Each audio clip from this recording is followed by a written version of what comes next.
지금 마태복음 6장 25절에서 34절까지의 말씀을 우리 한 목소리로 봉독하겠습니다. 그러므로 내가 너희에게 이르노니 목숨을 위하여 무엇을 먹을까 무엇을 마실까 몸을 위하여 무엇을 입을까 염려하지 말라. 목숨이 음식보다 중하지 아니하며 몸이 의복보다 중하지 아니하냐. 공중의 새를 보라. 심지도 않고 거두지도 않고 창고에 모아들이지도 아니하되 너희 하늘 아버지께서 기르시나니 너희는 이것들보다 귀하지 아니하냐. 너희 중에 누가 염려함으로 그 키를 한 자라도 더할 수 있겠느냐. 또 너희가 어찌 의복을 위하여 염려하느냐. 들의 백합화가 어떻게 자라는가 생각하여 보라. 수고도 아니하고 길쌈도 아니하느니라.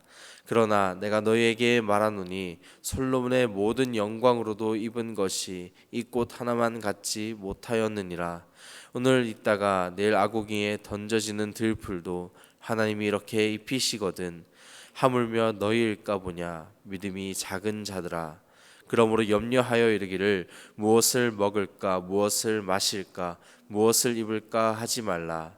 이는 다 이방인들이 구하는 것이라. 너희 하늘 아버지께서 이 모든 것이 너희에게 있어야 할 줄을 아시느니라.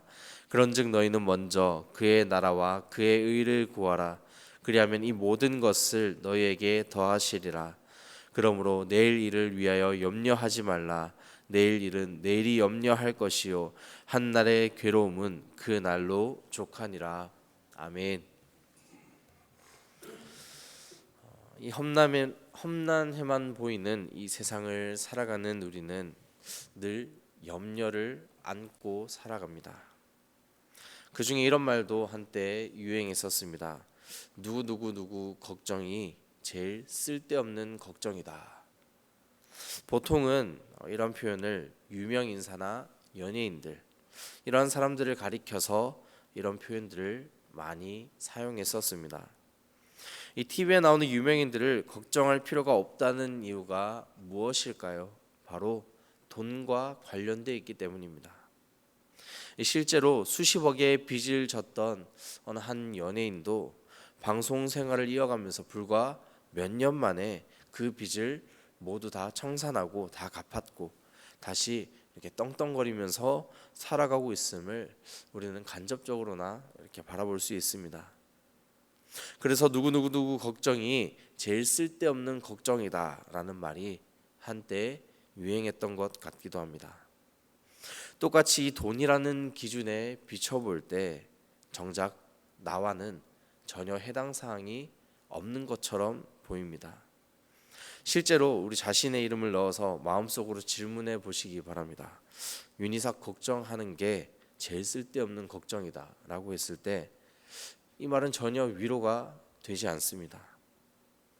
이처럼 오늘날 우리 모든 이들에게는 이 시대를 살아내는 우리 모두에게는 저마다 말하지 못할 염려와 걱정거리가 가득하다는 것을 대변해 주기 때문에 우리에게 이러한 표현들이 위로가 안 될지도 모르겠습니다. 그런 우리에게 또한 많은 사람들에게 예수님은 오늘 말씀을 통해 가르쳐 주셨습니다. 그러므로 내가 너희에게 이르노니 목숨을 위하여 무엇을 먹을까 무엇을 마실까 몸을 위하여 무엇을 입을까 염려하지 말라. 목숨이 음식보다 중하지 아니하며 몸이 의복보다 중하지 아니하냐. 이뿐만 아니라 함께 읽은 모든 말씀 통해서 왜 염려치 말아야 하는지에 대해 예수님은 아주 구체적으로 그리고 자세하게 말씀해 주셨습니다.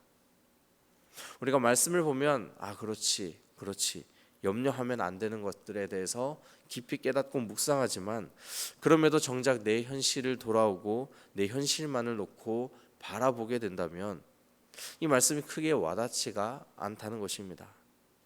이러한 염려 교훈의 말씀 속에서 우리에게 너무나 익숙한 말씀 한 구절이 마지막에 또 등장합니다. 그런즉 너희는 먼저 그의 나라와 그의 의를 구하라. 그리하면 이 모든 것을 너희에게 더하시리라. 예수님의 가르침을 통해 우리는 말씀 속에 담긴 이 말씀의 본질을 바르게 깨달을 수 있어야 하는데요. 저와 여러분이 이 땅에서 이 그리스도인으로 살아내는 이유가 무엇인지를 먼저 생각해 보아야 합니다. 예수 잘 믿고 헌신도 잘하고 복음도 잘 전하고 신앙생활을 그렇게 해내는 이유가 무엇인지, 목적이 무엇인지, 교회를 잘 다니고 내게 주어진 직분의 자리도 성실히 해내고 맡겨진 봉사의 직분도 열심히 해야 하나님이 복을 내려주시고 부자도 되게 해주시니까요? 아니면 그렇게 해야만 나뿐만 아니라 내 자녀도 우리 가족도 순탄하게 다 잘 풀리게 해주실 것이라는 그러한 믿음 때문에 우리가 신앙생활을 해오고 있었다는 것이면 그것은 본질을 바르게 꿰뚫지 못하는 믿음 신앙입니다.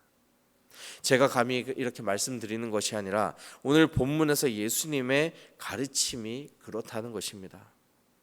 여기에서부터 우리 인간들이 자유하지 못하기 때문에 많은 신앙인들이 염려를 안고 살아갈 수밖에 없다는 것입니다. 본질에서 자꾸 벗어나기 때문에 우리가 염려하게 되고 걱정하게 되고 근심하게 되고 그것이 또 내 신앙에까지 영향을 미쳐서 하나님과의 관계가 온전히 회복되지 못한다는 것입니다.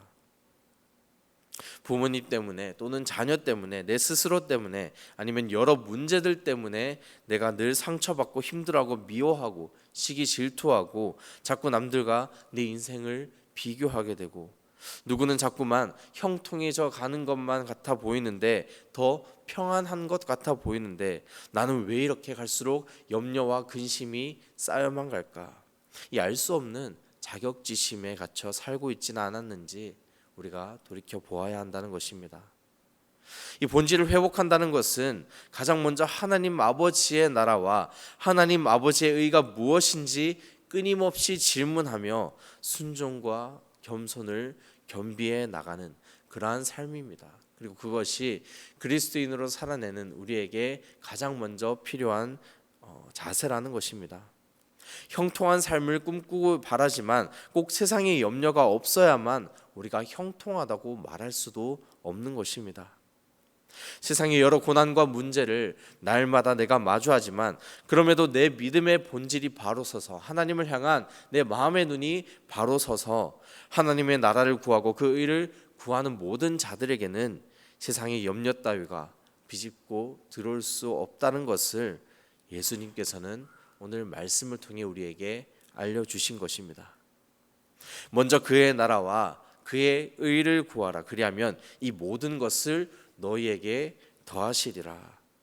이 세상에서 말하는 형통함과 주님 안에서의 형통함은 감히 비교할 수 없을 것입니다.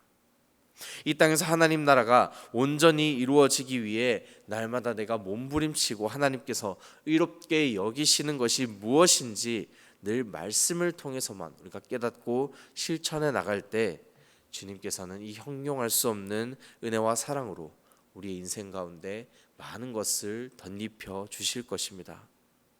그것이 무엇인지는 우리가 결코 알 수 없으나 분명한 것은 더 이상 세상의 염려들이 하나님과 나 사이를 가로막을 수 없다는 것입니다.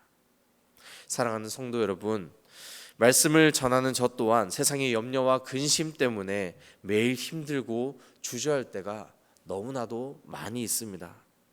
우리는 사소한 것까지도 혼자 해결할 수 있는 능력이나 힘이 없는 너무나 연약한 죄인의 모습을 갖고 살아내기 때문입니다.